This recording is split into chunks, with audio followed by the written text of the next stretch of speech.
வணக்கம் நண்பர்களே. நம்ம கிட்ட ஒரு சூப்பரான ஐடியா இருக்கலாம். ஆனா அத சரியா வெளிய கொண்டு வரலன்னா அது எவ்ளோ பெரிய ஐடியாவா இருந்தாலும் சரி ஜெயிக்காது. இன்னைக்கு ஒரு சாதாரண பிளானிங் டாக்குமெண்ட்ட எத வேணாலும் வெற்றிகரமா லான்ச் பண்றதுக்கான ஒரு பவர்ஃபுல் ஆக்ஷன் பிளானா எப்படி மாத்துறதுன்னு தான் நாம பார்க்க போறோம். லான்ச் பண்றேடியா இல்ல ஃபெயில் ஆகுறேடியா இந்த கேள்வி கேட்டாலே மனசுக்குள்ள ஒரு பக்கம் எக்ஸைட்மெண்ட்டும் இன்னொரு பக்கம் ஒரு சின்ன பயமும் வரும் இல்லையா? ஆனா பயப்பட தேவையில்ல. நாம இப்ப பார்க்க போற இந்த திட்டம் உங்களை வெற்றி பாதைக்கு கண்டிப்பா கூட்டிட்டு போகும். சரி, வாங்க உள்ள போலாம். நம்மளோட இந்த பயணம் 5 முக்கியமான கட்டங்களா பிரியுது. முதல்ல லான்ச்சுக்கு முன்னாடி செய்ய வேண்டிய கவுண்டவுன். அடுத்து அந்த முக்கியமான லான்ச் நாள். அதுக்கப்புறம் எல்லாம் முடிஞ்சதும் என்ன செய்யணும்னு பார்க்க போறோம். அப்புறம் நம்ம வெற்றியை எப்படி அளவிடுறது, கடைசியா எதிர்பாராத சிக்கல் வந்தா எப்படி சமாளிக்கிறதுன்னு பார்க்க போறோம். ஒரு பில்டிங்குக்கு ஃபவுண்டேஷன் எவ்வளவு முக்கியமோ அதே மாதிரி தான் நம்ம லான்ச்சுக்கு இந்த ப்ரீ லான்ச் வேலைகள். இந்த கட்டத்துல நாம எவ்வளவு வலுவா அடித்தளம் போடுறோமோ அந்த அளவுக்கு நம்ம வெற்றி உறுதியா இருக்கும். வாங்க என்னென்ன செய்யணும்னு பார்க்கலாம். உங்க லான்ச் தேதிங்கிறது கேலண்டர்ல இருக்கிற ஏதோ ஒரு நாள் கிடையாதுங்க. அது ஒரு முக்கியமான ஆயுதம். யோசிச்சு பாருங்க, ஒரு ஜில்லுன்னு ஒரு கூல் ட்ரிங்க போய் குளிர்காலத்துல லான்ச் பண்ணா எப்படி இருக்கும்? அதுவே கோடை காலத்துல பண்ணா தாக்கம் வேற லெவல்ல இருக்கும் இல்லையா? அதே மாதிரி மார்க்கெட் எப்படி இருக்கு, சீசன் எப்படி இருக்குன்னு பார்த்து தேதியை முடிவு செஞ்சா அந்த மொமெண்ட்டை நீங்க முழுசா பயன்படுத்திக்கலாம். இங்க பாருங்க, இந்த டைம்லைன் நம்ம வேலையை எவ்வளவு சுலபமாக்குதுன்னு. லான்ச்சுக்கு 90 நாளைக்கு முன்னாடி ப்ராடக்ட் ரெடி ஆகணும். 45 நாள்ல மார்க்கெட்டிங் ஆரம்பிக்கணும். 14 நாள்ல பிரஸ்ஸுக்கு நியூஸ் போகணும். கடைசி 7 நாள்ல எல்லாத்தையும் ஒரு தடவைக்கு 2 தடவை செக் பண்ணிரணும். இதுதாங்க நம்மளோட வின்னிங் கவுண்டவுன். அடுத்து அந்த முக்கியமான நாள், லான்ச் டே.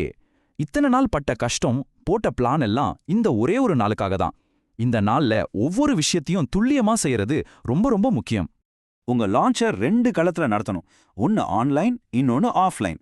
சோஷியல் மீடியா, இமெயில்னு டிஜிட்டல் உலகத்துல பட்டைய கலப்பணும். அதே சமயம் நேரடி நிகழ்ச்சிகள், பேப்பர் விளம்பரம்னு வெளி உலகத்திலே நம்ம பேர் கேட்கணும். ரெண்டும் சேரும்போது தான் இம்பாக்ட் பயங்கரமா இருக்கும். ஒரு வெற்றிகரமான லான்ச் அன்னைக்கு டீம்ல இருக்கிற ஒவ்வொருத்தருக்கும் அவங்க வேலை என்னன்னு தெளிவா தெரிஞ்சிருக்கணும்.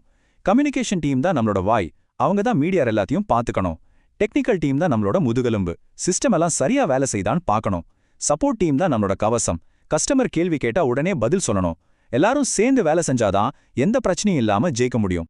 பார்ட்னர்ஷிப்போட சக்தியை மட்டும் குறைச்சு எடை போட்டுறாதீங்க. நீங்க தனியா கத்துறதை விட உங்களோட சேர்ந்து 10 பேர் கத்தும்போது சத்தம் அதிகமா கேட்கும் இல்லையா? அது மாதிரி தான் சரியான பார்ட்னர்ஸோட சேரும்போது உங்க மெசேஜ் பல மடங்கு வேகமா நிறைய பேர்கிட்ட போய் சேரும். லான்ச் சக்சஸ்ஃபுல்லா முடிஞ்சிருச்சு, பார்ட்டி எல்லாம் முடிஞ்சிருச்சு. ஆனா நம்ம வேலை இன்னும் முடியல. சொல்லப்போனா இனிதான் உண்மையான வேலையை ஆரம்பிக்குது. நீண்ட கால வெற்றிக்கு லான்ச்க்கு அப்புறம் நாம செய்யற விஷயங்கள் ரொம்ப ரொம்ப முக்கியம். இந்த 30 நாள் ஒரு கோல்டன் பீரியட் மாதிரி. உடனே கஸ்டமர்ஸ் என்ன சொல்றாங்கன்னு ஃபீட்பேக் வாங்க ஆரம்பிக்கணும்.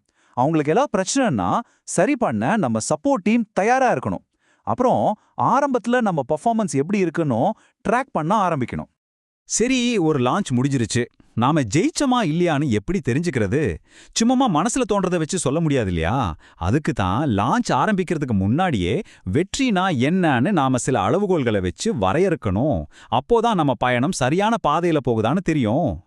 முதல்ல ரொம்ப பேசிக்கான ஒரு விஷயம், எத்தனை புது கஸ்டமர்ஸ் நமக்கு கிடைச்சாங்க? இதுதான் உங்க மார்க்கெட்ல உங்களுக்கு கிடைச்ச வரவேற்புக்கு முதல் அடையாளம்.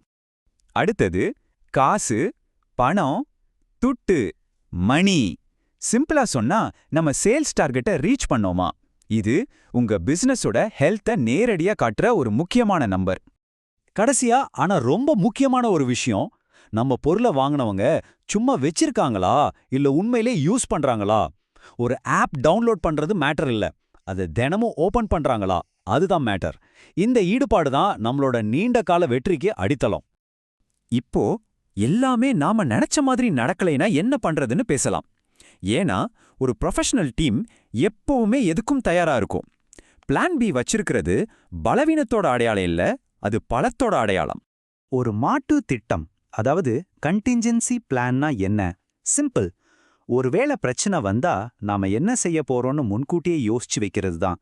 இது தோல்வியை எதிர்பார்க்கறது இல்ல, எந்த சவால் வந்தாலும் சமாளிக்க நாம தயாரா இருக்கோம்னு காட்டுது. இதுக்கு 3 ரூல்ஸ் தான். 1, என்னென்ன பிரச்சனை வரலான்னு ஒரு லிஸ்ட் போடுங்க. 2, ஒருவேளை தள்ளி போனா அதுக்கு ஒரு பேக்கப் டேட்டை ரெடியா வைங்க. 3 ஏதாவது மாறினா மக்களுக்கு அதை எப்படி சொல்ல போறீங்கன்னு பிளான் பண்ணுங்க. அவ்வளவுதான், நீங்க சேஃப். சரி, இந்த முழு விளக்கத்தோட கடைசில நான் உங்ககிட்ட ஒரே ஒரு கேள்வியை விட்டுட்டு போறேன். உங்களுடைய வெளியீட்டு தேதி உண்மையிலே அதிகபட்ச கவனத்தையும் தாக்கத்தையும் ஏற்படுத்துற மாதிரி ஒரு புத்திசாலித்தனமான தேதியா இருக்கா? இதை மட்டும் உங்க ஒவ்வொரு திட்டத்திலையும் கேட்டுக்கோங்க.